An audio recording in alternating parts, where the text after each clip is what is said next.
오늘 함께 나누실 하나님 말씀은 열왕기상 13장 1절부터 10절에 있는 말씀을 함께 나누시겠습니다. 구약 성경 537쪽이 되겠습니다. 열왕기상 13장 1절부터 10절에 있는 말씀입니다. 우리 한 절씩 교독해서 읽도록 하겠습니다. 제가 먼저 읽겠습니다. 보라, 그때에 하나님의 사람이 여호와의 말씀으로 말미암아 유다에서부터 베델에 이르니 마침 여로보암이 제단 곁에 서서 분향하는지라.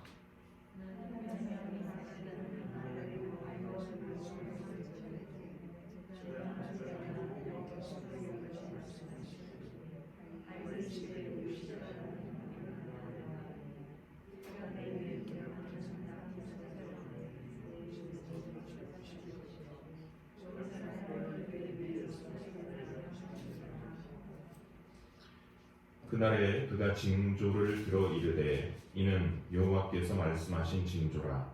제단이 갈라지며 그 위에 있는 재가 쏟아지리라 하매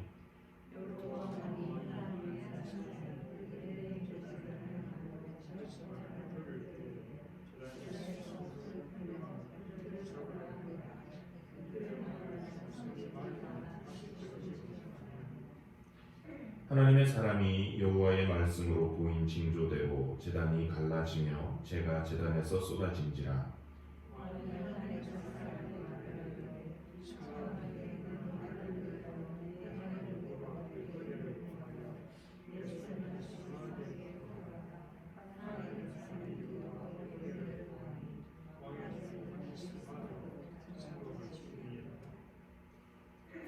왕이 하나님의 사람에게 이르되 나와 함께 집에 가서 쉬라. 내가 내게 예물을 주리라.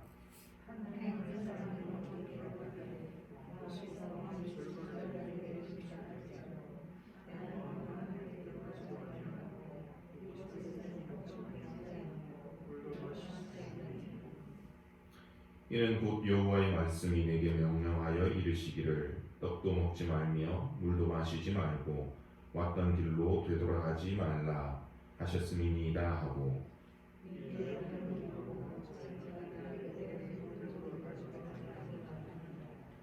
아멘.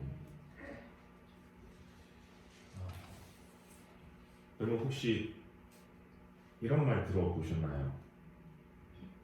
표현이 좀 그런데 제가 설교를 준비하면서 이제 주제를 찾다가 저도 이번에 알게 된 표현입니다. 속담인 것 같지는 않은데 미련한 놈 똥구멍에는 불 쏜 것도 안 들어가더라. 처음 들으셨죠? 어제 그런 말이 있답니다. 미련함이라고 하는 주제로 이렇게 이제 글을 좀 찾아보다가 알게 된 표현입니다. 미련한 사람들의 특징이 뭐냐?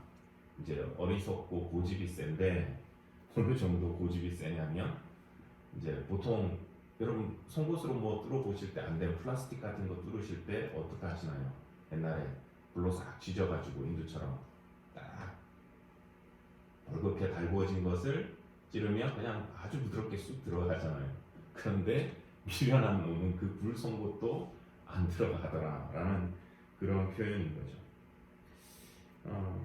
미련한 사람의 특징이 그런 것 같습니다. 어리석어서 상황 판단을 잘 못합니다. 첫 번째는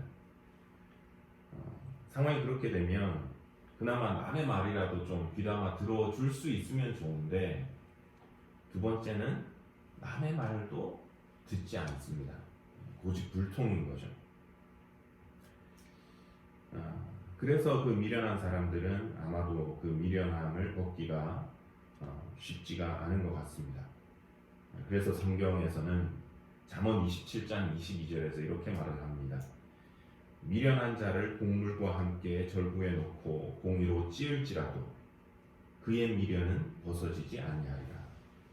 곡물들은 이렇게 절구질을 하면 껍데기가 벗겨지는데 미련한 사람은 그 미련함은 안 벗겨지더라 라는 표현입니다. 저희가 이제 지난주부터 그 여로보암에 대해서 보고 있는데, 여로보암의 모습을 이번 주에는 이렇게 묵상을 하는데 제가 참 이 사람 미련하구나 하는 생각을 하게 됐습니다. 지난주에는 이제 저희가 여로보암의 우상 숭배에 대해서 말씀을 드렸습니다. 우상 숭배라고 하는 것이 다른 의미일 수 있다고 지난주에 말씀을 드렸죠. 믿는 사람들 입장에서는 저희가 생각할 때는 안 믿는 사람들이 우상 숭배하는 사람이잖아요. 절에 가서 부처에게 빌고 절하는 사람. 그런데 여로보암의 케이스를 보니까 어떤 것도 우상 숭배가 될 수 있다. 하나님을 예배한다는 장소에서 하나님을 예배한다는 사람들이 우상 숭배를 할 수 있더라라고 하는 것이었습니다. 왜냐하면 하나님을 예배한 것이 아니라 하나님을 예배한다는 명목하에 송아지를 만들긴 했지만 그런 것도 있지만 내가 원하는 것을 예배했거든요. 여로보암도 그리고 백성들도. 여로보암이 이렇게 단과 벳들에다가 송아지 우상을 세우고 또 아무나 제사장으로 세우고 또 임의로 절기를 만들어서 국왕국 이스라엘 백성들로 하여금 그런 식으로 제사를 드리게 했었던 이유는 여로보암이 볼 때 이 백성들이 자기를 버리고 유다로 떠나버릴까 봐 그것이 이유였습니다. 12장 27절 보시면 나오는데 그런데 사실 엄밀히 이렇게 따지고 보면 이게 여로보암이 염려할 일이었는가 하는 질문을 하게 됩니다. 이스라엘을 자기가 임의로 이렇게 다시 남북으로 나누었던 것도 아니었고 다윗처럼 자기가 나서가지고 백성들의 막 신임을 얻고 많이 따르고 그리고 전쟁에 나가가지고 막 싸워가지고 적을 물리치고 그렇게 나라를 얻었던 것도 아니었고 이 사람이 나라를 얻었던 이유는 딱 한 가지였습니다. 솔로몬과 그 아들 르호보암이 잘못해서 그들을 징계하기 위해서 네가 맡아라 이런 것이었었거든요. 근데 이때 하나님께서 이 여로보암에게 나라를 떼주실 때 하신 말씀이 이것입니다. 11장 37절 38절 말씀인데요. 내가 너를 취하리니 너는 내 마음에 원하는 대로 다스려 이스라엘 위에 왕이 되되 내가 만일 내가 명령한 모든 일을 순종하고 내 길로 행하며 내 눈에 합당한 일을 하며 내 종 다윗이 행한 같이 내 율례와 명령을 지키면 내가 너와 함께 있어 내가 다윗을 위하여 세운 것 같이 너를 위하여 견고한 집을 세우고 이스라엘을 내게 주리라. 내가 이로 말미암아 다윗의 자손을 괴롭게 할 것이나 영원히 하지는 아니하리라 하셨느니라 한지라. 그러니까 하나님의 플랜에서 이 새로운 나라 국왕국 이스라엘의 왕이 되는 조건은 그가 하나님이 명령한 모든 일에 순종하고 하나님의 길로 행하고 하나님의 눈에 합당한 일을 하면서 그 종 다윗 같이 사는 것이었습니다.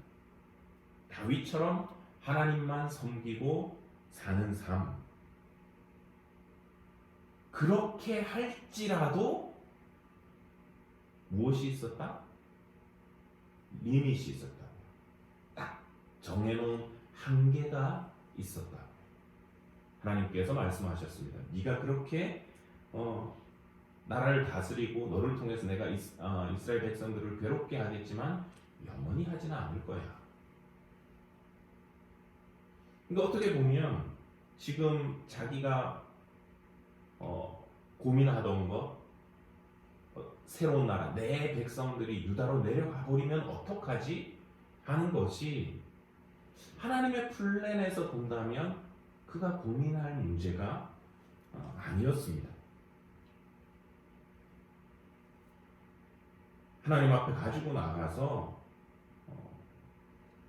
다윗이 그랬었잖아요. 문제가 생기면 백성 이 성을 내가 침략하러 내려갈까요? 어떻게 할까요? 고했어야죠. 우리는 지금 제사할 곳이 없는데 예루살렘으로 가야 됩니다. 하나님, 그리로 내려갈까요? 그럼 절기가 있는데 1년에 몇 차례 보낼까요? 어떻게 할까요? 만약에 그렇게 그가 하나님을 섬기면서 구하고 했었다라고 한다면 모르긴 몰라도 정말 남쪽 유다가 정말 죄를 짓고 오히려 남쪽 유다가 죄를 짓고 하나님을 떠나고 북이스라엘은 하나님 앞에 바르게 살았다면 오히려 다시금 통일하게 하시고 하나님을 섬기는 백성이 되게 하시지 않았을까 하는 생각을 해봅니다. 물론 왕이 누가 되느냐의 문제는 다른 문제겠지만 그렇습니다. 근데 이 여로보암은 하나님을 구하지 않았고 혼자 염려하고 걱정하다가 그가 행한 행동은 우상을 만드는 것이었고 그런 식으로 자기의 필요를 채우는 것이었습니다. 이 르호보암이 깨닫지 못했던 것은 자기가 템포럴이라고 하는 것, 일시적인 왕이라고 하는 그 사실을 깨닫지를 못했습니다. 권력을 지금 당장 권력이라고 하는 것을 손에 쥐기는 했지만 그 권력은 하나님께서 주신 것이라고 하는 것. 그리고 자기 역시 그 하나님의 손 아래 있다라고 하는 그 사실을 깨닫지를 못했습니다. 하나님의 손 안에서 자기도 사용되고 있지 하나님을 대신하는 사람이 아니었던 것이죠. 이렇게 자신의 한계를 보지 못하고 그 한계를 받아들일 줄을 몰랐습니다. 그래서 무엇을 얼마나 어디까지 해야 될지를 모르니까 상황 파악을 안 하니까 우상까지 만들고 그리고 언제까지 해야 될지도 개념이 없으니까 백성들로 하여금 백성들을 하나님이 떠나게 하시면 떠나게 하시는 것인데 그렇게 하면 안 되니까 그걸 막기 위해서 우상을 만드는 것이죠. 우상 만들고 언제까지?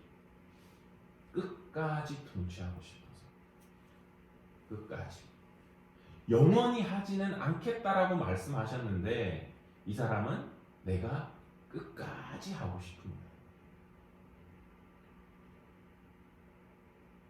그래서 사실 별로 정치를 좋아하지 않습니다. 왜냐하면 특히나 한국을 보시면 그렇잖아요. 정치인들의 말로가 그렇게 별로 좋지를 않습니다.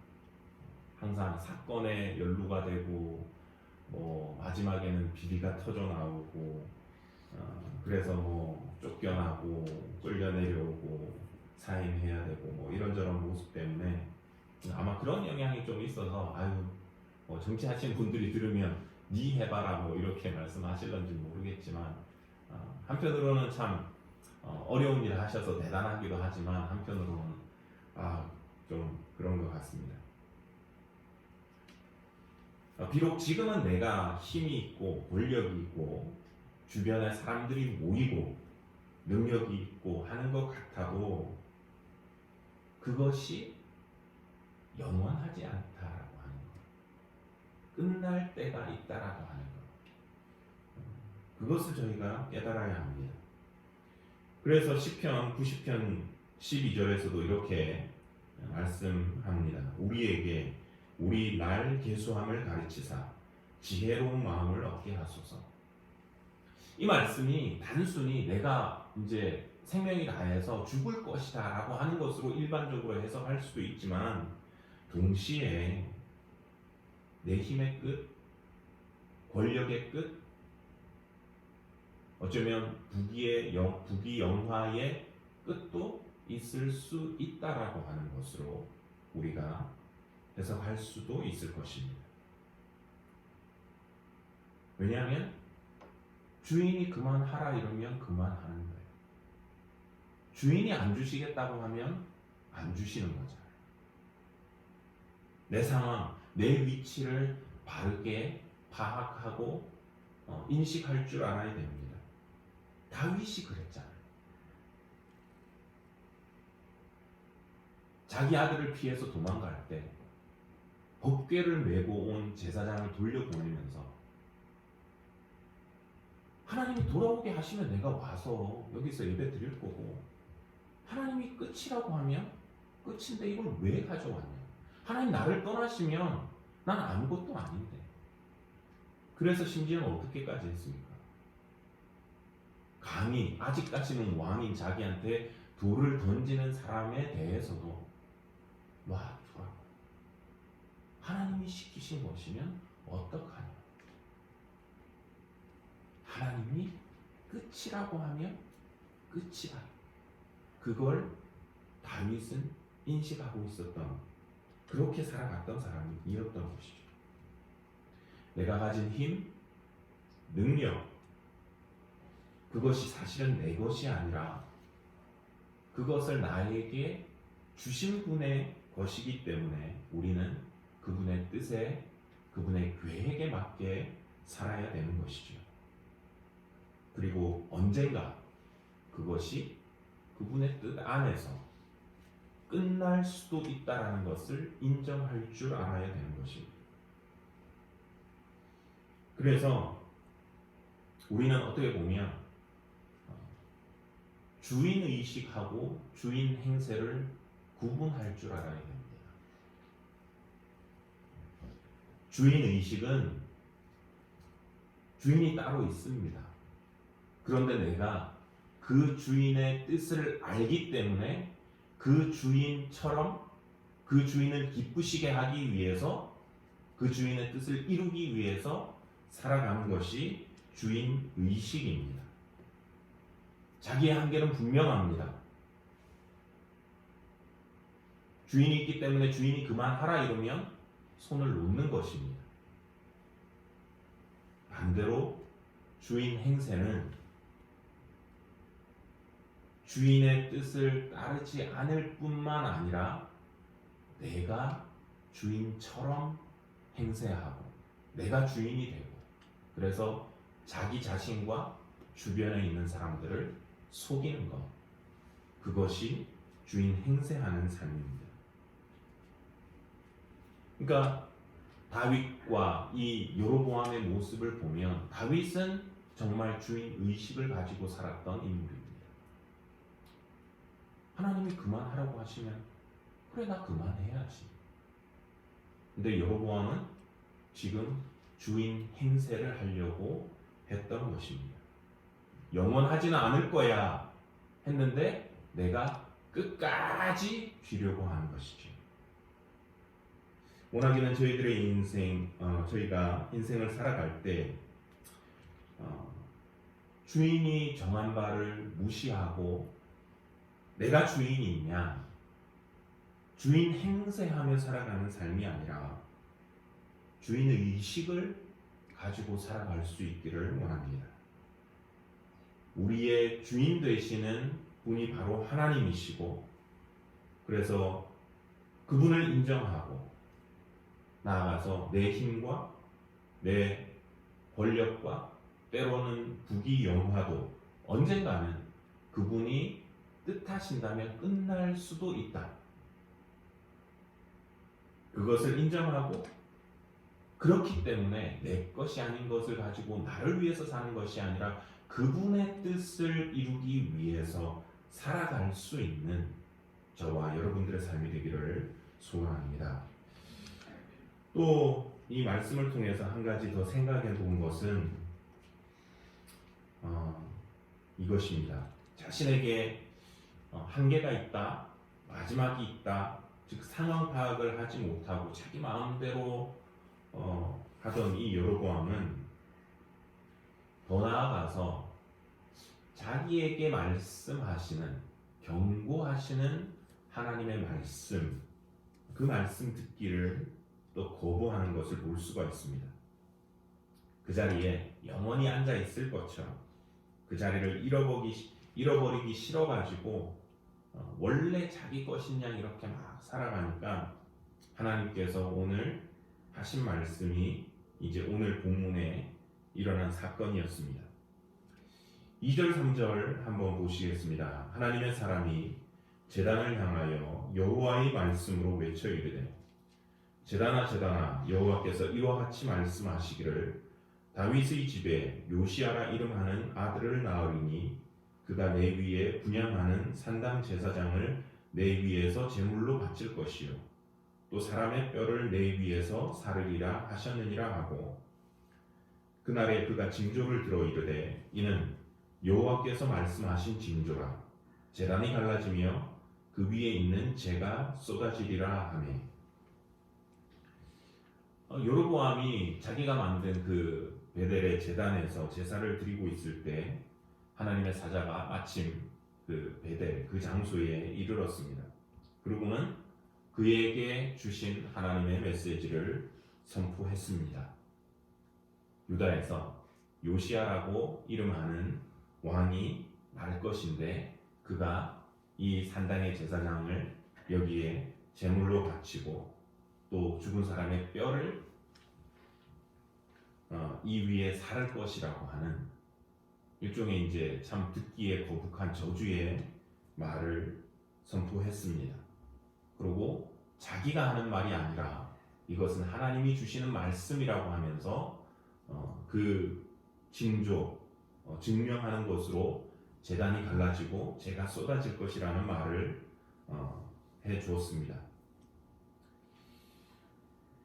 누군지도 모르는 사람이 생면부지의 사람이 갑자기 나타나서 어떻게 보면 이제 저주의 말을 막 퍼붓습니다. 예를 들면 이제 제사를 드리고 시작하려고 하는데 우리가 예배를 시작하려고 하는 누가 팍 나타나서 이런 말을 한다면 참 기분이 나쁠 거잖아요. 지금껏 돌아보면 얼마나 이 여로보암이 성심성의껏 이 모든 걸 쌓아 올렸는데 지난주 말씀드렸잖아요. 모두가 만족한 일이었다고요. 백성들이 만족했습니다. 와, 예루살렘까지 안 가도 되네. 편하네. 제사장들 새로 쉽게 제사장이 되는 그 사람들도 만족스러웠고요. 10개 지파가 만족했고 무엇보다도 백성을 잃지 않아도 되는 이 여로보암이 만족했습니다. 진짜 예루살렘에 버금갈 만큼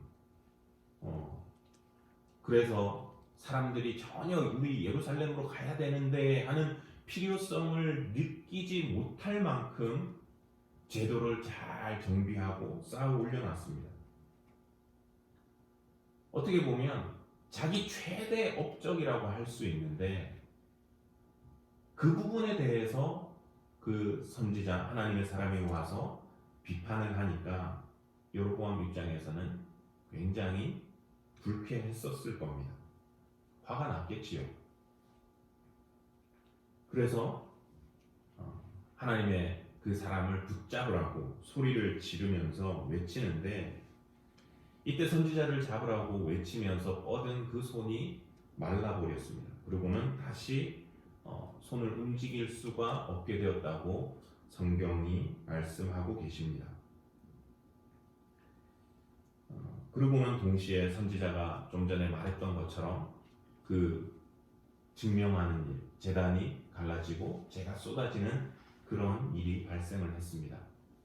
사태가 그렇게 되니까 자기의 손도 말라버리고 제단도 딱 갈라지고 상황이 심상치 않음을 보니까 좀 전에는 화가 나서 막 날뛰던 이 여로보암이 겁이 덜컥 났었나 봅니다.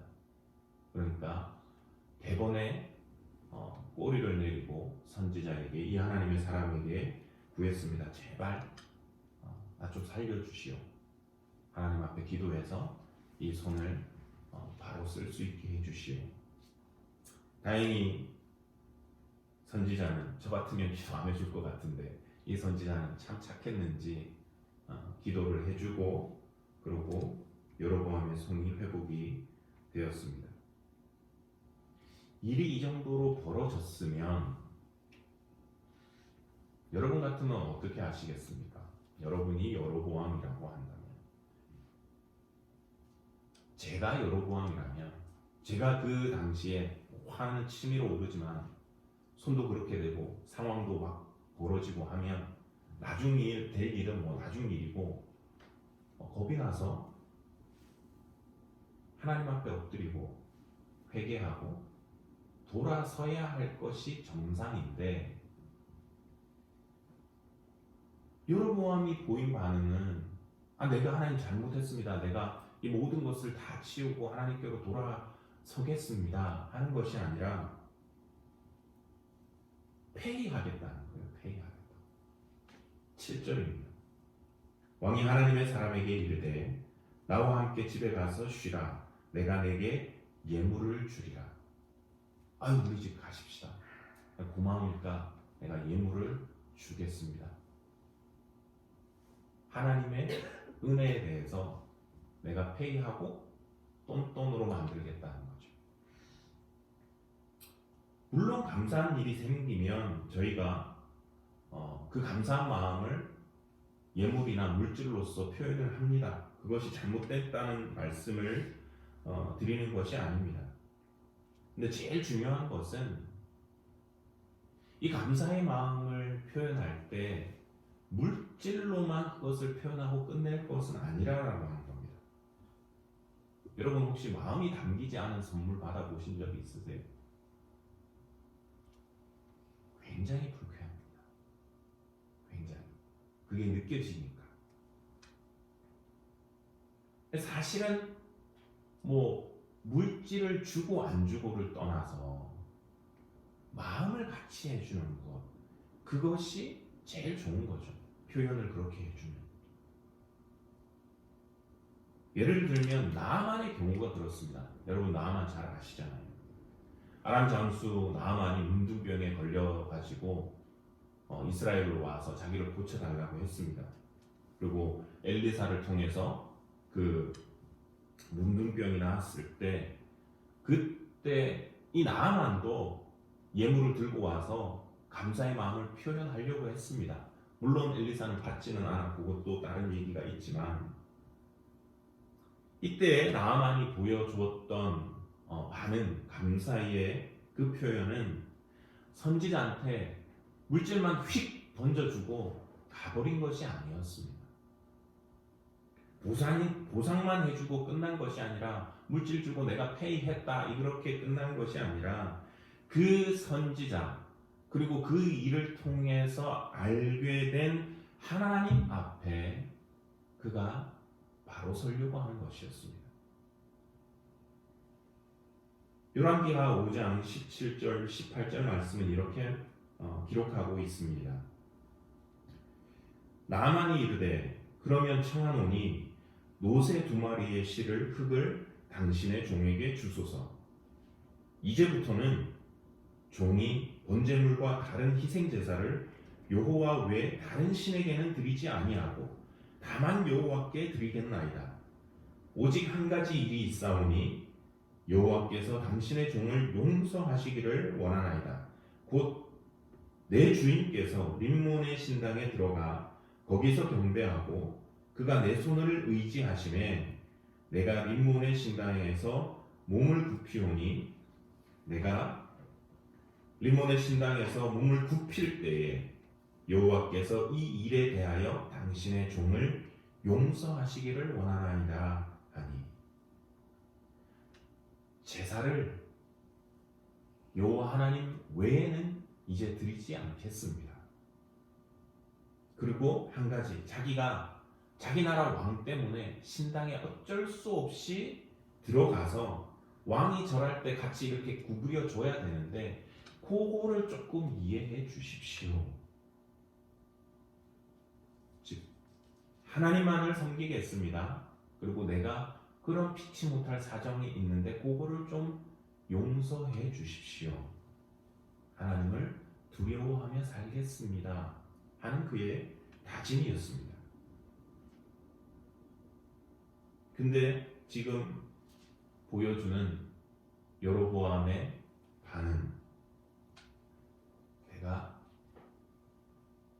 예물을 드리겠소. 나와 함께 내 집에 갑시다. 그렇게만 끝내려고 하는 것은 하나님의 역사하심에 대해서, 그리고 하나님의 메시지, 경고에 대해서는 무시하는 거잖아요. 왜 예물을 드리려고 하죠? 하나님의 경고가 고마워서요? 아니요. 자기 손 나은 것 때문에. 그거 고마워서 하는 거잖아요. 하나님의 메시지하고는 전혀 상관이 없는 겁니다. 그가 보여야 했던 것은 하나님께서 손을 고쳐준 그 은혜에 대해서 물질로 페이하고 끝나는 것이 아니라 정말 자기 자신에게 주신 그 하나님의 메시지를 듣고 그가 변하는 것. 그것이 하나님께서 원하시는 것이었습니다. 그런데 여로보암은 그거는 안 하겠다. 그거는 거부하겠다. 고집스러운 거죠. 저 말씀드린 대로 미련한 것, 미련함을 계속 가지고 있는 겁니다.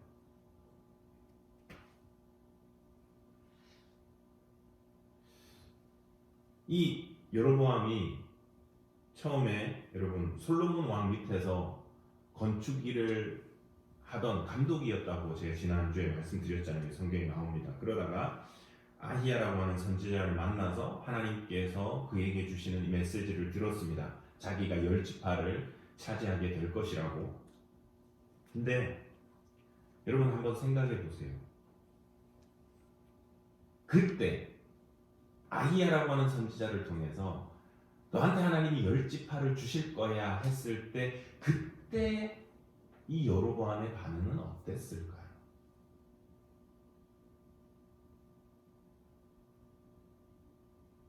저 사람이 미쳤나? 지금 솔로몬이 눈을 시퍼렇게 뜨고 있는데 모르겠습니다. 감독이었기 때문에 또 자기가 데리고 다니는 어떤 그 하인이라고 하기는 그렇지만 종들이 있었는지는 모르겠어요.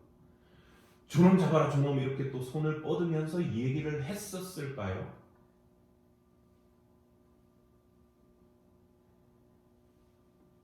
아마 안 했었을 것 같아요. 왜냐하면 그가 이 일 후에 솔로몬을 피해서 도망갔거든요. 무슨 말이냐면 그 하나님의 메시지는 자기가 받은 거예요. 아, 하나님이 나한테 이렇게 하시려나 보다. 솔로몬도 이제 듣고 알게 됐으니까 살기 위해서 가는 거예요. 잡혀 죽으면 안 되니까.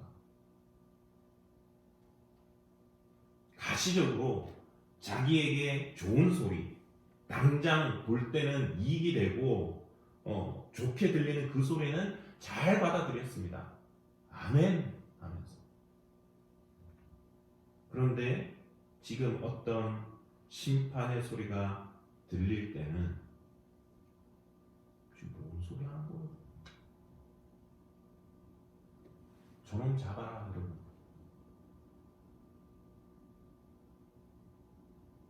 또 여로보암이 르호보암을 만났을 때는 어땠을까 하는 생각을 해봤습니다. 솔로몬 아들 르호보암이 새로운 왕이 됐을 때, 야 만나자. 이래서 서로 만나고 그 사람을 바라봤을 때,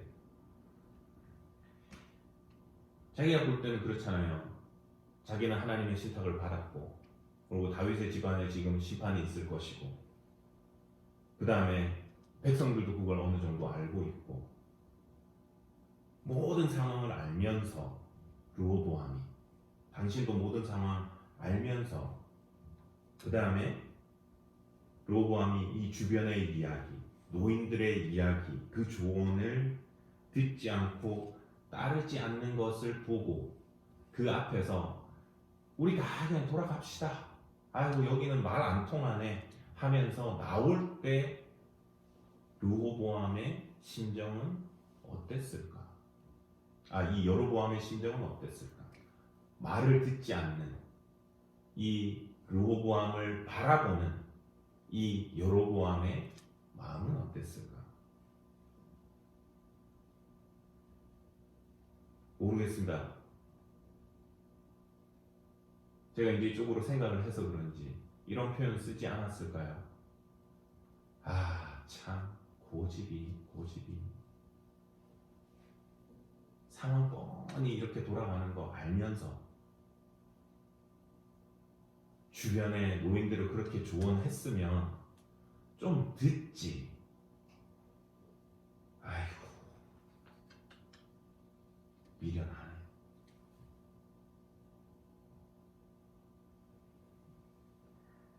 고집스럽고 미련하다. 르호보암을 향해서는 이 여로보암이 또 그렇게 말하지는 않았을까 하는 생각을 해봅니다. 근데 지금 상황이 어떤 상황이냐면 자기도 그 상황이 온 거예요. 자기가 상황 판단을 잘 못하고 엉망으로 만들어 놓으니까 하나님께서 선지자를 보내가지고 일반 사람도 아니고 하나님의 사람을 보내가지고 말씀을 하시는데 그 말씀 듣기를 거절을 하고 있는 것입니다. 예전에 좋은 얘기를 들려줄 때 나한테 복이 되는 것 같고 이익이 되는 것 같고 내가 잘 되는 것 같을 그런 메시지가 올 때는 아유 좋습니다 하고 들었다가 지금은 듣기가 싫은 그 소리, 거북한 소리 그것을 들을 때는 지금 무슨 하나님의 사랑이야 잡아 하면서 듣기 싫어하는 것이죠. 근데 저희가 엄밀히 따지고 보면 하나님께서 이스라엘 백성들을 향해서 심판의 메시지를 주시고 경고하시는 이유, 그 목적이 뭡니까?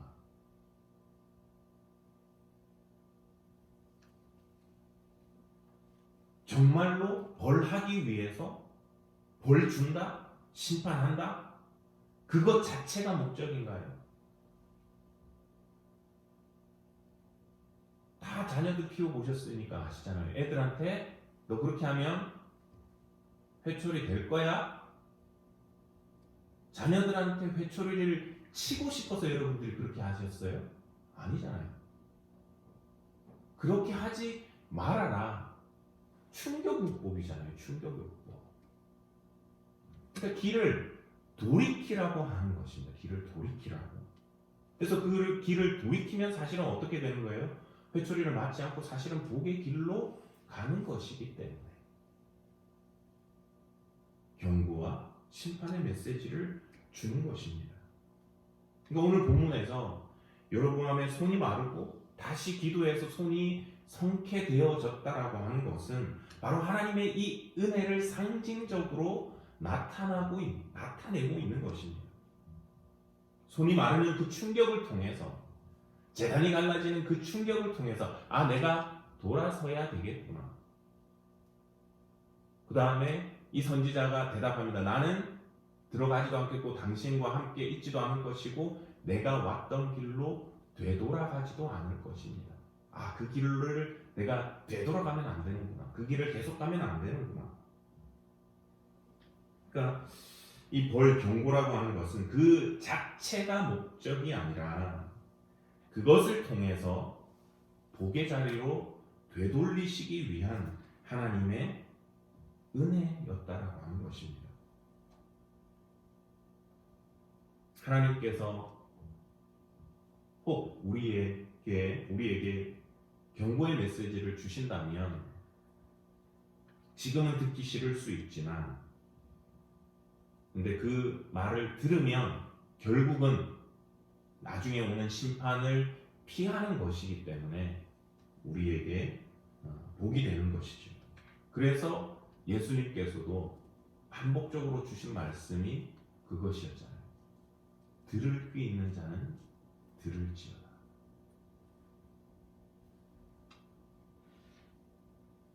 우리가 깨달아야 할 바 또 한 가지는 우리가 지금 당장 듣기 원하는 듣기 좋은 소리만 듣는 것이 아니라 때로는 들어야 하는 소리를 들을 수 있는 귀가 되어져야 되겠다 하는 것입니다. 내가 듣고 싶은 소리만 듣는 것이 아니라 내가 들어야 하는 하나님께서 저 말씀을 서신영 목사가 들어야 되겠다. 제 마음의 소원이 그것입니다. 듣기 싫을 때 여러분 기분 나쁘지요. 그런데 들어야 하는 소리를 듣지 못한다면 그것은 정말 나중에 너무나 큰 실패를 불러일으키는 것입니다. 원하기는 우리의 영혼이, 우리의 삶이 나의 한계를 보지 못하고 내 마음대로 행하고 또 영적 충고를 멀리하고 내가 듣고 싶은 소리만 골라서 듣는 그런 미련한 삶이 아니라 나의 나의 한계, 나의 상황을 볼 수 있고 개수할 수 있고, 그래서 하나님께서 나로 하여금 듣기를 원하시는 그 메시지를 들을 수 있는, 그래서 영적 미련함 속에서 사는 것이 아니라 우리가 하나님의 주시는 지혜로운 가운데 저희들에게 주신 삶을 살아갈 수 있는 저와 여러분들의 삶이 되기를 소원합니다. 기도하시겠습니다. 하나님 아버지 은혜를 감사합니다. 오늘도 저희들을 주의 전으로 불러주시고 우리를 사랑하시는 아버지께 또 예배하고 기도하게 하심을 감사합니다. 오늘은 여로보암에게 일어난 모습을 보고 미련함에 대해서 한번 살펴보았습니다. 그 권력의 끝이 있음을 알지 못하고 자기에게 맡기신 주인의 뜻을 버리고 자기가 주인 행세하는 그 여로보암의 모습, 원하기는 저희가 그런 삶을 살지 않도록 은혜 내려 주시옵기를 원합니다. 하나님께서 주인 되심을 고백하고 그 뜻을 따르는 주인의식은 가지되 하나님을 거부하며 살아가는, 주인 행세하며 살아가는 저희들의 삶이 되지 않도록 은혜 베풀어 주시옵소서. 또한 당장 자기에게 좋게 들리는 메시지는 받아들이고 좋아했지만 하나님의 그 경고의 메시지는 듣기를 거부하는 여로보암의 모습이 저희의 모습 되지 않기를 또한 소원합니다. 듣기 좋은 소리, 듣고 싶은 소리만 듣는 것이 아니라 우리가 들어야 하는 하나님의 음성, 우리가 들어야 하는 하나님의 메시지를 들을 수 있도록 우리의 마음을 열어주시고 우리의 귀를 열어주시기를 원합니다. 그래서 특별히 우리의 마음이 아픈 그 메시지, 경고의 메시지를 들을 때도 우리가 아멘으로 받고 궁극적으로 나아가 영적인 복을 누릴 수 있는 우리들의 삶이 될 수 있도록 하나님 은혜 내려 주시옵소서. 남은 한 주간도 우리 성도님들 한 분 한 분을 주님께서 기억하여 주시고 어디에 있든 무엇을 하든 아버지 하나님 특별히 이 코로나로부터 지켜주시고 우리가 하나님의 전에 또 기쁨으로 올라 예배하고 하나님의 주시는 은혜를 누릴 수 있는 저희들의 삶이 될 수 있기를 원하옵고 이 모든 말씀 살아계시는 우리 구주 예수 그리스도의 이름으로 기도드리옵나이다. 아멘. 여러분들 가져오신 또 기도의 제목으로 각자 자유롭게 기도하시다가 돌아가도록 하겠습니다.